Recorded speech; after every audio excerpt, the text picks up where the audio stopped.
Hey there, comic friends. I'm Travis, and it's New Comic Book Day. Yay! Or at least New Comic Book Day for me.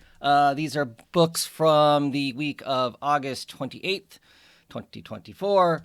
My handy Andy invoice tells me I have 17 books this week, which is like old school Travis reading comics. Back when 15 a week was the normal, and lots of times it was 20-something. So yikes. It'll be a challenge to get them all read. But yeah, I haven't gotten last week's comics read yet. They came late, but I'll get them read today. Got a 3-day weekend, so it's all going to be good. Thank you, unions and Labor Day. We'll start off with the big books first. First up, we have Life, issue number 1. Ooh, I like the keyhole. A Brian Elzero book. Stephanie Phillips are the writers. I do not know how to say the man's name. Daniel, it's a Zegel. Lee Rouge on colors. Oh, it's got it on both sides. Curious. Oh, this is the back. That's got the code on it. So this is clearly the front. Not 100% sure what the. Oh no, it is a flip book. Oh, that'll be interesting. Not sure exactly what the concept behind that is.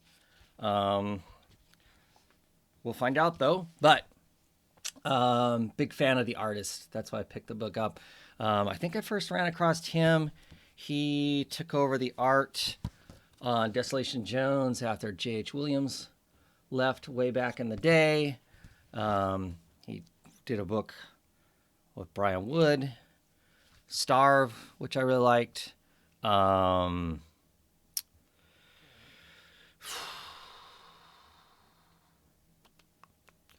Cott. He does a book with Alex Cott. 12 Days of something. 12 Days of Hate, I think is what it's called. Just really visually like his style, the heavy inking and whatnot. So I thought I would check it out because the artist, see what it's going to give me.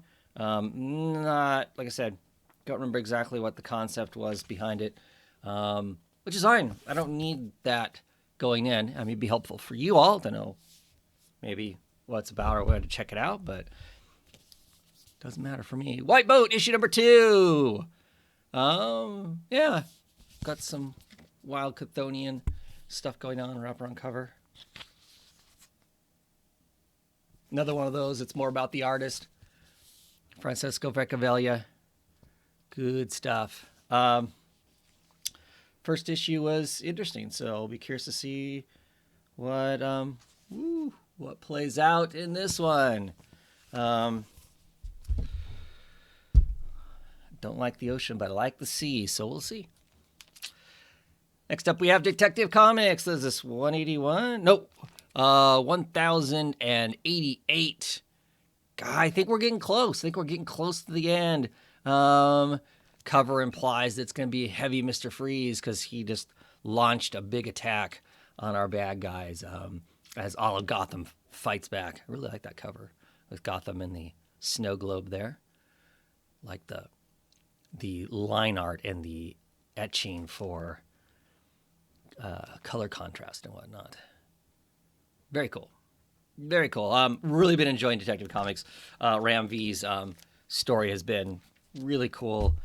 Like I said, it must be coming to an end, though, because I ordered some Detective Comics, and he was not the writer anymore. Ooh. Get a little more Saga. Well, that's a great cover. Are the clowns throwing stuff at her? Looks like it, because you can see the maybe not on my screen, but you can see a little bit of movement of the tomato. Well, but the tomato's flying away from her, though. But it really looks like the pie flew past her. So I think she's probably fighting the clowns, because she was having issues with the clowns in the last issue. Saga. You can't go wrong with Saga, right? Good stuff. Issue 68. Are they going to 100? I can't remember. Anyway, I should hurry. This is going to be a long video with as many books as I have. The Flash, issue number 12. Seems like we should have more issues than issue 12. But I guess it's issue 12. Flash family reunion, getting them all together. I don't know.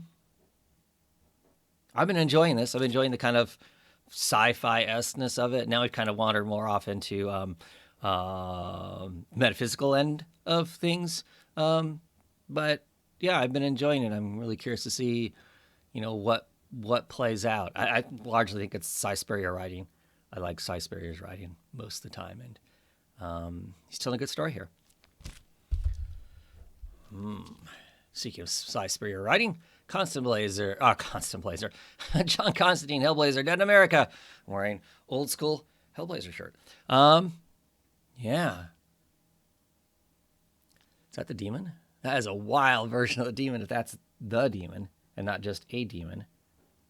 Nah, just a demon, I bet. I don't know. He's wearing the blue cloak and stuff. Oh, different artist on the book. Interesting. That little swamp thing in the background back there. It's been a great book. Really been enjoying it. I think there's only, looking down at my invoice I threw on the ground here. It says 8 of 11. I think they keep expanding it because I thought it was 10 at one point. But anyway, be curious to check that out. Ooh, I'm really digging these covers for Nice House by the Sea. The follow-up to Nice House on the Lake. It looks like we're standing in front of a projector. Yeah. The first issue was really good. Got to remember about what happened in the Nice House by the Lake because we get some interesting exposures happening. But really, it really is about the art, right? Story's intriguing, don't get me wrong. But man, that art is really super cool. And what blows my mind is it's line art. It's line art by Alvaro there. It's Chody Belair who's actually doing the colors. And I really think the colors is what makes it pop. And so amazing colorist that she can change her palette and the style and the texture of it, based on the story. That's good stuff, right? That's what you want. Ooh, Sacrificers, issue number 11. I'm assuming we're going to be told more story from our princess. Looks like she's encountered Pigeon's parents, possibly. So that'll be interesting. Yeah. Always digging it. No, another new book. Convert, issue number 1. Of course, what immediately attracted me to it was the cover because it's Simon Gaines art, and a huge Simon Gaines fan. I don't know if he's been doing a lot of comics lately. I know he's been doing like beer cans for some European brewery. But I'm also a really big fan of John Arcudi, so excited to see him doing some work. Not 100% sure what it's about, other than it's obviously a space person has landed on a planet. I don't know if it's converting the planet or whatnot. Should we crack it open and take a look? You got nothing but time, right? Yeah, here we are on a planet. Barfing, that's always a good sign. I think he's probably stranded on this planet by himself. And we're going to see him go through all of that, what that means. So, yeah, excited to check that out. I'm intrigued. All themes and peeps I like. So, we got Resident Alien, the Book of Life, issue number 3 of 4. More basically just slice of life sort of stuff. I'm enjoying that because I like these characters. Some potential stuff with the government could flash up in this. I'm almost doubtful though. So a Resident Alien clearly is continuing on. And I think it's kind of going to be written in these chapters, kind of like the old from Dark Horse, the old Hellboy universe stuff. Before all got conglomerated together there for a while, it was telling a linear story, but it would be released in chapters, so you could, this one's the Book of Life, the next one's whatever. And you can read them that way, and then it makes it easy trade consumption and whatnot. So, but just fun. I like the characters, and I like what's going on there. So it's been a good slice of fun. Ooh, feels like it's been quite a while since issue 1 of The Hunger in the Dusk, book 2. I'm hoping that doesn't have to do with IDW's woes. I know they were in some financial pickles, and that's why suddenly most of their original series stuff is gone. It seems to be, but G. Willow Wilson and Chris Wild Goose here making a really cool fantasy book. I'm not a huge fantasy person, but I'm liking the tale that's being told here. It's good. Art, excellent. G. Willow Wilson, smart writer. So, ooh, like this cover. Issue 10 of the Knights. Just really dig this book. Yeah, check that out. Yeah, that's cool. Matt down there on the bottom. Not sure who's up above though. I mean, maybe that's Gray, but I don't know who the other person is. But yeah, just some crazy stuff goes on in the book.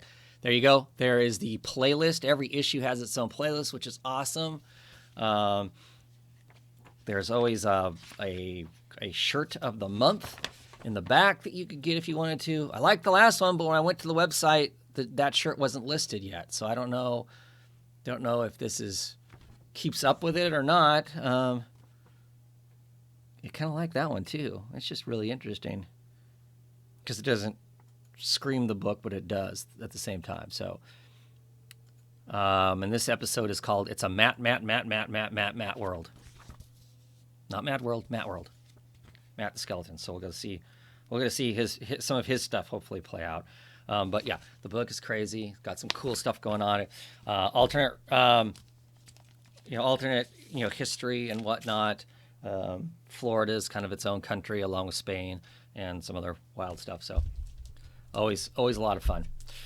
Hello Darkness, issue number 2. I expected a lot more from this book than what I got from issue 1, so I'm hoping issue 2 hooks me a little bit more. Lots of great creators, but I'm hearing that the Oni Press, their EC comic, that's the horror one, which I didn't get because I thought, man, I'm getting way too many horror books, so I didn't buy that one. I'm buying the sci-fi one, but I didn't buy the horror one. It might have been a mistake because I understand it's probably, I'm hearing, potentially the better book. But I'll read this. I like anthologies. I like little short things, except this isn't short things in a lot of cases. A lot of the stories in here are, oh, here's a little bit. We're going to give you a little bit more, and a little bit more, a little bit more. Just put out the comic then, if that's the case. I feel like instead of, I want the anthology to be nice, short, whatever, or each issue being a story. Put, the first issue of this be the Ennis and Cluin book, and then the next issue be the Something's Killing Children book or whatever. I don't know. Just maybe it would be more interesting that way. Another book I love for the art. Javier Rodriguez art. Story's been fun too. A small different take history on Zatanna. Always fun, but really digging the art in it. It's super cool. And I believe this is the last issue of this past story thing. Love that cover because, of course, her arm goes off cover, and then it's coming back on the cover on the other side with a gun in it. Shoot her in the back of the head. So I'm looking forward to that. I'm looking forward to what the end is. Maybe the end gives us some greater message to this whole thing, or I'm looking forward to the end of this so we can get back to what's currently going on. Anyway, Something Killing Children, issue number 40. Trying to hurry this up because we're hitting about 15 minutes here. And then we got Monsters number 54. All the pieces are moving. The war is on. The war within, the war without. Hopefully we're going to get Zim back at some point. He's become my favorite character in the book, which is hilarious. But good stuff all around there.